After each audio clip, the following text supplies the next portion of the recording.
저는 50대 여자입니다. 남편이 배드민턴을 치러 다니는데 동호회에서 만난 여자와 붙어서 도저히 헤어질 수 없다고 하면서 이혼하자고 합니다. 어디든 나의 이야기를 털어놓으면 조금 편해질까 싶어 제 사연을 보내게 되었습니다.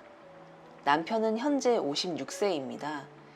고등학교를 졸업하고 건설회사에 다니고 있었고 30살에 결혼해서 아이를 둘을 낳았습니다.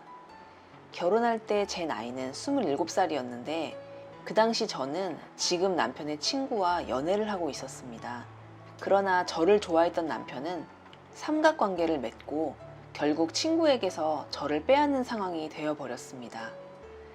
두 사람은 심한 몸싸움까지 했고 당시 저의 애인은 분노심에 불타서 맥주병을 깨고 지금의 남편의 팔을 찔렀고 그로 인해 구속까지 되기도 했습니다.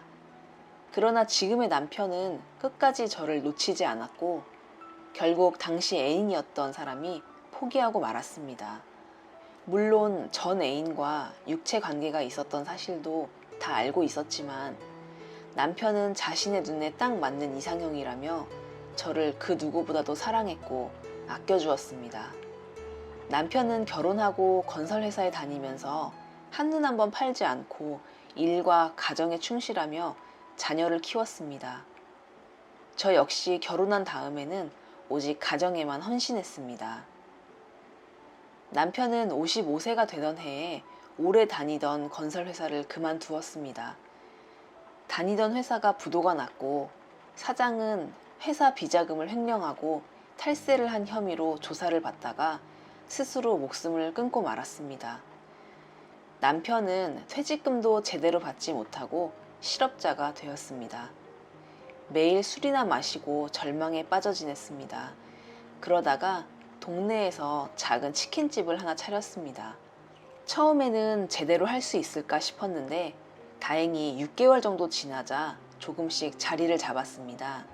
남편은 건설회사에 다니면서 월급 받고 생활할 때는 세상이 그렇게 힘든 줄 몰랐답니다. 그런데 치킨집을 차려놓고 보니 세상은 정말 무섭고 살아남기 어려운 곳이라는 걸 느꼈다고 합니다. 겉으로 봐서는 다들 별 걱정 없이 사는 것 같은데 막상 속을 파헤쳐 보면 다들 힘들게 살고 있다는 것을 나중에서야 알았다고 했습니다. 남편은 이런 이야기를 자주 했습니다. 서울의 길거리를 걸으며 그런 생각을 했답니다. 그 많은 식당과 커피숍, 치킨집, 빵집, 이런저런 가게들을 보면 다들 안 되는 것 같았고 대부분 장사를 해본 경험이 없는 상태에서 탁상 공론을 하고 가게를 차렸을 거라고 했습니다. 남편은 계획적이고 치밀한 성향의 사람입니다. 그런 성향의 사람이 가게를 열려고 하니 몇 개월을 장사 준비하는 데만 온통 정신이 팔려 있더군요. 처음에는 막연히 계산을 한 것입니다. 장사를 하다가 잘 되지 않으니까 가게를 내놓았을 텐데 처음 하는 사람들은 이런 이면을 모르고 전에 장사하던 사람들의 감언이설에 속아서 가게를 연다. 중개인도 한몫한다라는 생각이었습니다. 장사는 잘 되는데 갑자기 미국으로 이민을 가게 되어 가게를 내놓은 것이다. 장사가 너무 잘 된다. 이런 식으로 장사가 잘 되는 것처럼 허위 또는 과장을 한다는 겁니다. 어리석은 사람들은 권리금까지 주고 가게를 얻고 중개 수수료도 주고 인테리어 업자를 만나 바가지를 쓴다고 하대요.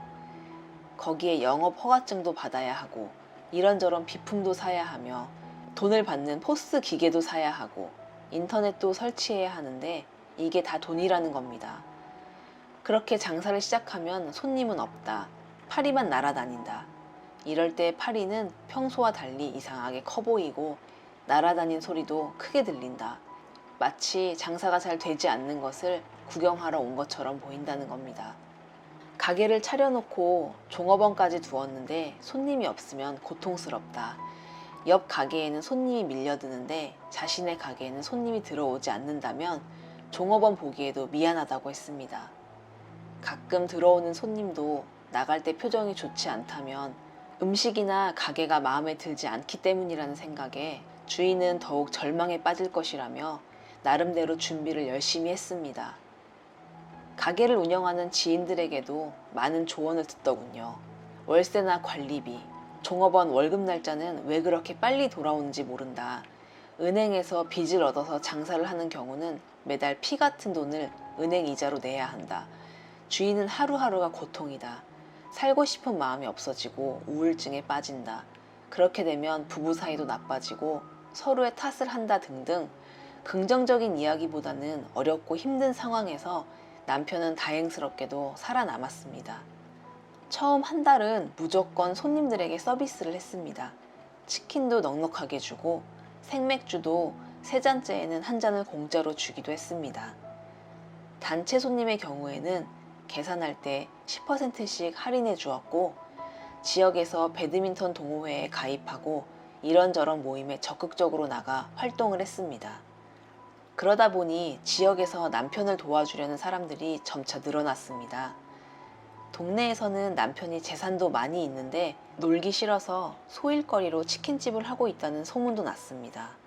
남편은 실제로는 돈이 없는데 주변에서 잘못 알고 그런 소문을 냈지만 그냥 내버려 두었습니다. 그런 소문이 장사하는데 나쁜 것은 아니라는 생각에서였습니다. 치킨집이 자리를 잡자 남편은 삶의 여유를 가지고 싶어 했습니다. 그러면서 자신이 좋아하던 배드민턴에 푹 빠져 살았고 동호회에서 45세의 한 여자를 만났습니다.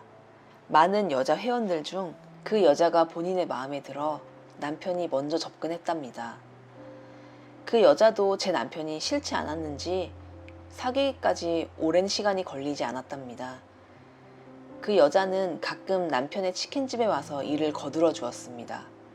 처음에는 배드민턴 동호회 회원으로 자주 치킨집에 가게 되고 그래서 바쁠 땐 같은 동호 회원이니까 일을 거들어 준다고 해서 이상할 것이 없다고 생각했습니다. 제가 남편을 너무 믿은 탓입니다. 그런 것이 점차 횟수가 많아지고 그 여자는 시간만 되면 치킨집에 가서 같이 시간을 보내며 결국 두 사람은 깊은 관계가 되었습니다. 꼬리가 길면 밟힌다는 속담이 있죠.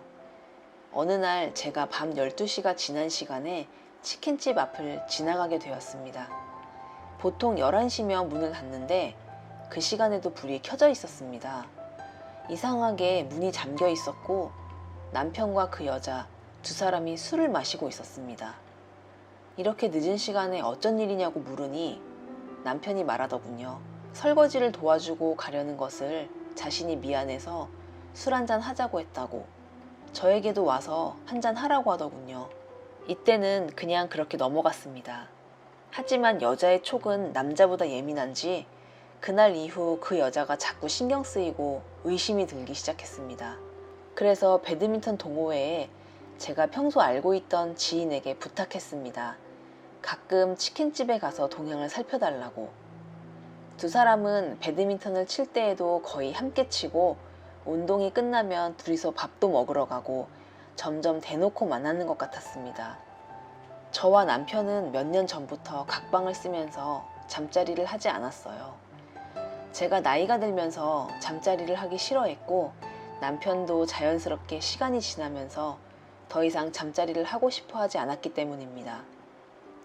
육체 관계는 남자나 여자나 나이를 먹고 특히 결혼해서 아이를 낳고 생활에 시달리다 보면 자연히 욕구가 줄어들기 때문에 점점 덜 하게 되는 경향이 있다고 생각합니다.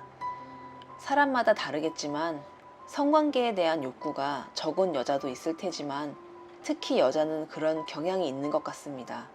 어쨌든 그러면서 남편과 저는 더 이상 남녀로서 부부로서의 정이 없어졌고 그냥 단순히 지금까지 살아온 대로 그냥 사는 것이었고 아이들이 있었기 때문에 이혼할 생각을 할 겨를 없이 살고 있었습니다.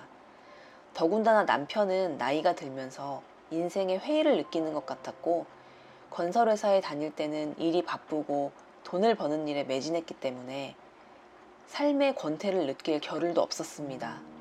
술을 좋아해서 친구들과 또는 거래업자들과 어울려 술을 마시고 노래방이나 다니면서 스트레스를 풀었습니다. 가끔 노래방에 가서 술을 마시고 도우미와 성관계를 가진 일로 다툼을 한 적은 있었지만 애인을 둔 적은 없었습니다. 하지만 애인이 있었는지는 지금에 와서 보니 모르는 일이라는 생각이 드네요. 남편은 건설회사를 그만두고 나이가 50세가 넘으니 지금까지 살아온 것이 과연 제대로 살아온 것인지 회의가 느껴진다는 말을 종종 했습니다.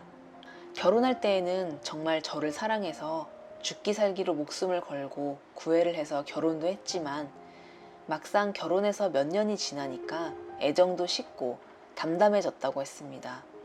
남녀가 결혼해서 살다 보면 자연스러운 현상이라고 생각은 하지만 남편은 그렇지 않았나 봅니다. 먹고 사는 것이 바쁘고 힘이 들어서 다른 생각은 별로 하지 않았던 남편. 아이들이 어렸을 때에는 자녀 교육에 신경 쓰다 보니 더욱 그랬습니다. 하지만 아이들도 남편의 뜻대로 공부를 열심히 하지 않았고 그렇다고 크게 비뚤어지지도 않았지만 남편의 마음에 드는 것도 아니어서 그 때문에도 부부 사이는 더욱 냉랭하게 되는 것을 느꼈습니다.